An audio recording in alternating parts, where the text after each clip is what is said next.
자, 이 내용은 아까 자연의 법칙에서 자연이 인간에게 주는 여러 가지 좋은 점도 있는 반면에 반대로 나쁘게 해를 미치는 그런 것도 있습니다. 그게 재앙이라고 그러죠.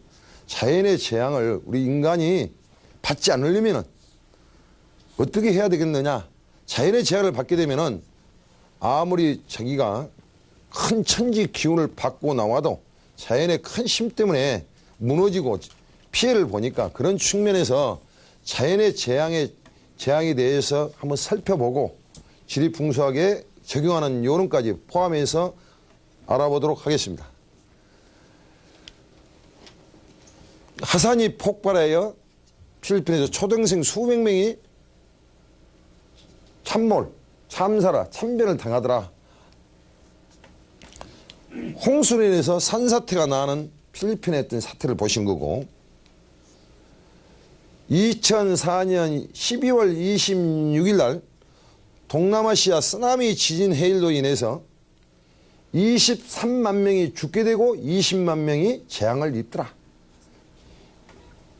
그런 내용이며, 그때 동물들은 미리 쓰나미 지진 해일이 일어날 줄 알고 다 도망가서 야생동물은 다 살아나더라. 한 마리도 죽지 않더라 하는 것들이 세계의 톱뉴스로 나오죠.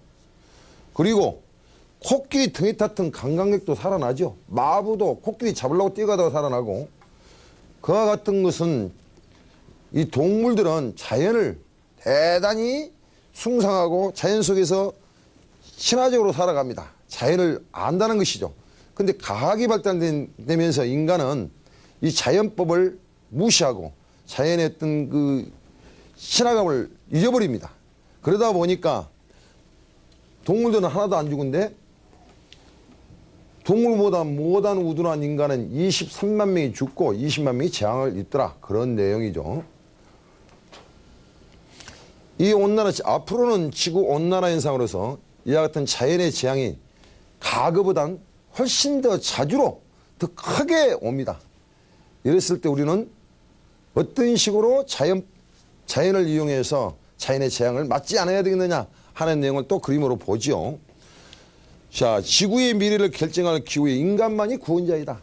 인간이 자연을 재앙을 받지 않기 위해서는 파괴하지 않으며 보호를 해야 된다.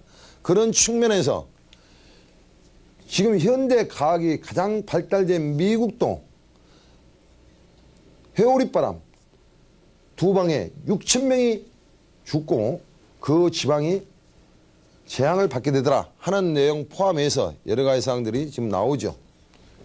또로 이제 자연의 재앙을 우리가 이용하지 못하고 예측하지 못하고 우둔한 인간이다 보니까 매년 이게 전례적으로 있는 계속 맞이하죠. 똑같은 되풀이하죠. 하천이 범람해서 농토가 침수되고 산사태 나고 다리가 끊기고 도로가 끊기고 도로 다리가 끊기고 하천 뚝이 무너져 가지고 침수되는 과정, 이런 것들을 포함해서 낙과가 되는 것도 있죠. 이제 그러기 위해서는 우리가 적게는 여행을 하거나 또는 어떤 논에서나 또는 그 잠을 잘 때도 기상특보를 잘 청취하고 그에 대한 대비를 해야 된다. 우선 가장 급한 것은 왜 그러냐면 어디 가서 손 없는 날 볼 것이 아니고 9시 뉴스나 131번을 누르거나 기상을 청취해서 태풍, 폭우 또는 집중호우 이런 것을 청취하면서 미리 예방하고 대비해야 된다. 그래서 현대과학에서는 우리나라도 마찬가지로 수천억이 가는 슈퍼컴퓨터를 동원해서 기상들을 철저해서 운영하고 있는데, 아직도 우리나라는 여기에 대한 대비 훈련과 정보 수집 분석 능력이 부족해서 기상대가 가끔 엄청난 돈을 들이고도 맞지 않을 때가 있죠. 여기까지 감안해야 됩니다, 또. 그래서 이제 여기서 지리학을 공부하다 보면은 옛날에 어르신들이 몸이 삭신이 아프면 기상대라고 그러죠. 그와 마찬가지로 구름사지를 보고 기상대의 잘못된 판단을 유추해내서 예방할 수도 있어야 된다는 것을 말씀을 드리는 거고, 또 우리가 어떤 그 미신적으로 손 없는 날을 선택할 게 아니고 이와 같이 수천억 가는 슈퍼컴퓨터로 이야기한 것을 이용을 한다면은 이때 바다에 안 나가고 여행 안 가면 됩니다. 비행기 안 타면 됩니다.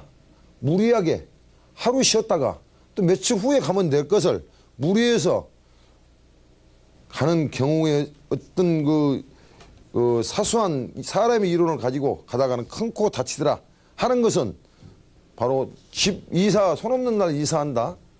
손 없는 날 결혼식 한다. 손 없는 날 묘 이장한다. 그 말이 포함되어 있는 겁니다. 그 법에 따르지 말고 더 과학으로 접근해서 자연의 힘은 엄청나게 크니까 아까 말한 손 없는 날 뭐 이사 가고 묘 이장하고 결혼식 한다. 이런 내용도 이 기상대가 훨씬 더 정확하더라. 더 과학이더라. 하는 것을 말씀을 드리는 겁니다. 터지고 무너지고 가일이 떨어지고 태역을 다 설명해놨죠. 그림 화면들이 다 나오죠. 이 가일이 떨어지는 낙관하는 방법은 요새는 가일을 크게 키우죠. 나무보단. 배가 지금 나주의 배 낙관하는 모습인데 그러다 보니까 큰 바람 맞으면 태풍 맞으면 거의 80% 이상이 낙과되는데 낙과 안 되는 방법은 뭐냐? 바로 지리를 이용하는 방법이죠.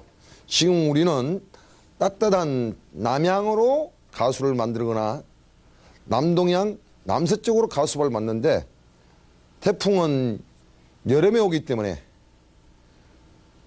여름에 남쪽, 남동향, 남서쪽으로 해서 불어옵니다.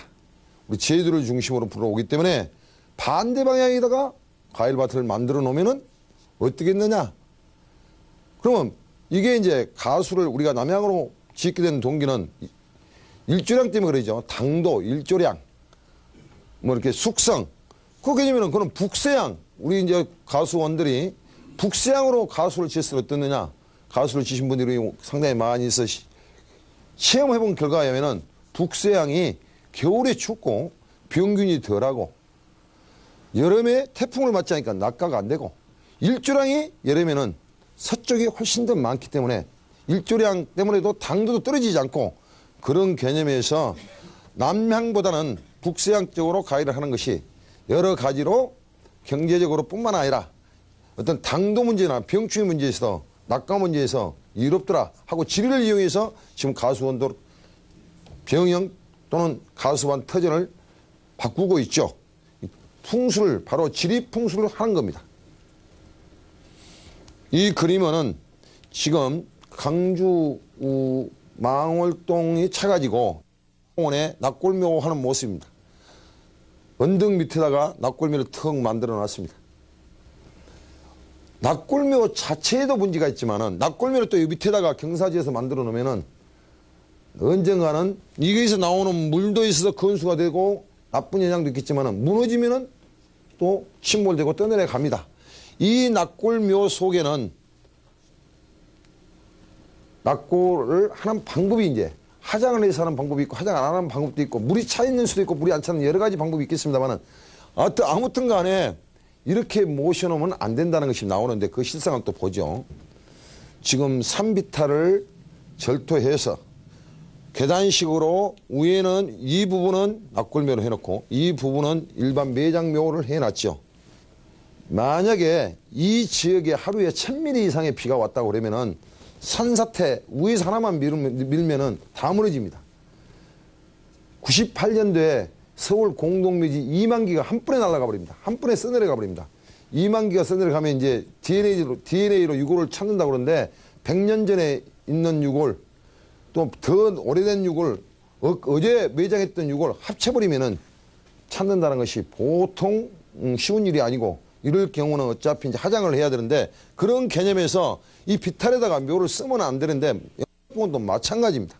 그리고 이 밑에 제일 하단 부분에다 낙골묘를 했는데 낙골묘를 하려고 그러면은 안 하는 게 좋은데 하려고 그러면 화장을 해서 유골 이게 본수를 바꿔줘야 됩니다. 재를 만들어 가지고 아무데나 하도 안 해도 관계없는 화장을 해서 만들어줘야 되는데 통상 여러분들이 그걸 모르고 유고를 화장하지 아니하고 이와 같이 만드는 경우도 있습니다.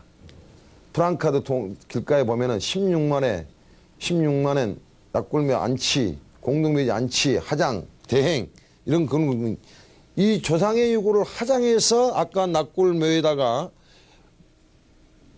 이 단지 유골함에다 넣어서 보관해야 되는데 화장을 하지 아니하고 조상의 유골을 돼지 뼈 마디마냥 뚝뚝 잘라가지고 여기다가 넣어놓고 여기에 이 납골묘 속에 들어있는 이 유골함에 물이 둥둥 차 있는 모습이고 이 유골함이 들어있는 납골묘 속에는 물이 하나 차 있더라 그 말이죠.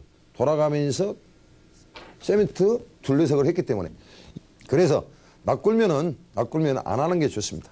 좋은 방법은 매장과 화장해서 화장을 하게 되면은 아까 납골묘 할 수 있는데 그보다 더 좋은 방법은 뿌리는 거고 뿌리는 방법이 고기밥도 줄 수 있고 이제는 다 끝난 겁니다. 없애버린 거죠. 절단시킨 겁니다. 조상의 기운을 다 절단시키고 자손과 자손 전달 과정을 없애버리는 거죠. 수목장 하는 것이 좋습니다. 또 수목장 하라고 그러니까 나무 뿌리 밑에를 나무 뿌리 쪽을 파가지고 유골함 넣어서 하는 것보다는 그냥 조상을 말 그대로 수목장이라고 그러면은 조상의 유골을 나무 주위에 뿌리에 뿌려줌으로써 그 영양분을 나무가 먹고 나무화되라 조상이 이렇게 하는 것이 좋은데 또 각종의 이제 거기다 또 장식품이 들어가니까 또 문제를 일으키죠. 그래서 납골면은 5년 10년이 지나면은 항폐화돼 가지고 흉물화됩니다. 곰팡이 썰고 습기 차고 벌레 들어가고 5년 후면은 이제는 자손들이 찾아가지도 아니하죠. 차라리 이 반영구적인 도를 가지고 반영구적으로 더 자연을 항폐화시키지 말고 일단 화장을 했으면은 자연으로 돌아갈 겸 해주는 것이 좋더라. 화장을 한다는 것은 이 뿌리를 뽑아버린 것이요. 또는 어떤 고통을 덜어내는 부분이고 풍수로 이야기한다면 무해무덕이라고 하죠. 그러나 그것도 엄밀히 따지면 또 그것도 아닙니다. 무해무덕, 해도 없고 덕도 없다.